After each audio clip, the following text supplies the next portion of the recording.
Welcome to the 21st edition of the Meyer Musics. Today is February 28th, 2016. We have a staff meeting this week at 8 o'clock in the Media Center. It'll be 15 minutes. All need to attend. The agenda will be how we can share Chromebooks and iPad information at conferences. We want all staff to attend so that we are all speaking the same or sending the same message to families. Notes for this week: the District Instructional Team meeting, or DIT meeting, will be Wednesday at 4:15 at ESC. At the same time, the District Learning Supports meeting will be at ESC as well.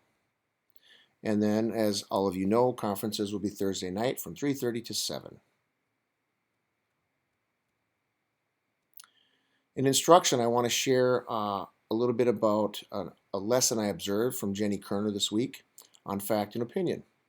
First, she started with the objective. If we go back to the 4 pillars that I've shared with you in past musings, the first part is the objective, and she wrote this on the board and had the students state it with her. I can identify the difference between a fact and opinion. Next, teacher input. She was in large group. She had an anchor chart, as you can see off to the right, and she asked guiding questions. And the questions would gear around what were key words that would help you identify if it was a fact or opinion.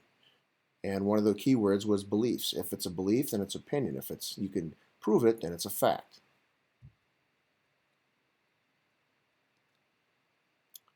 The next piece would be guided practice. She met in guided reading groups. She posted the objective on a whiteboard in front of the students and set it on the table. Then she gave students fact and opinion cards and had them sort them based on fact and opinion. And then as she would sort them, they'd have to explain why, and the teacher would provide feedback, whether it was corrective feedback or reinforcement feedback. The fourth part of a solid lesson would be assessment, and she used Plickers. Now, Plickers were introduced to the K2 teachers through Nick and Jenny Kerner, or Jenny Dixon. And so I wanted to share this with grades 3-5 because I think it would be a really helpful tool. Here's why.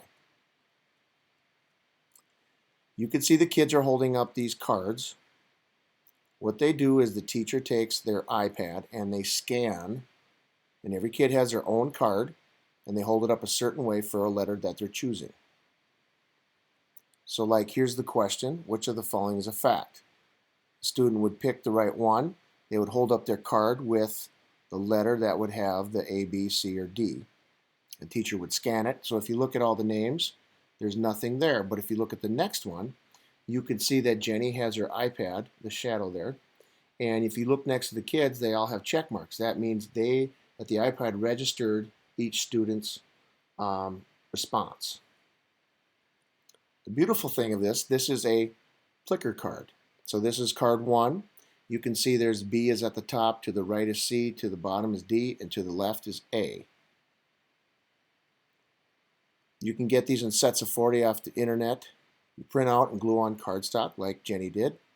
You get immediate results. And as I said before, you can use it on iPad, but I also found out you could use it on iPhone.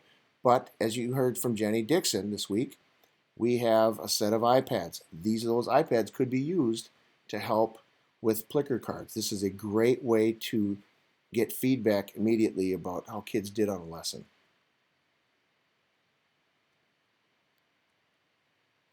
In learning supports, our IST meeting this week is Monday at 8 o'clock. We're going to continue to revisit ISST protocols. We want to improve upon what we're currently doing. Well, that's it for now. I look forward to another great week. Thank you for all your efforts, and I hope you had a great weekend. Thank you.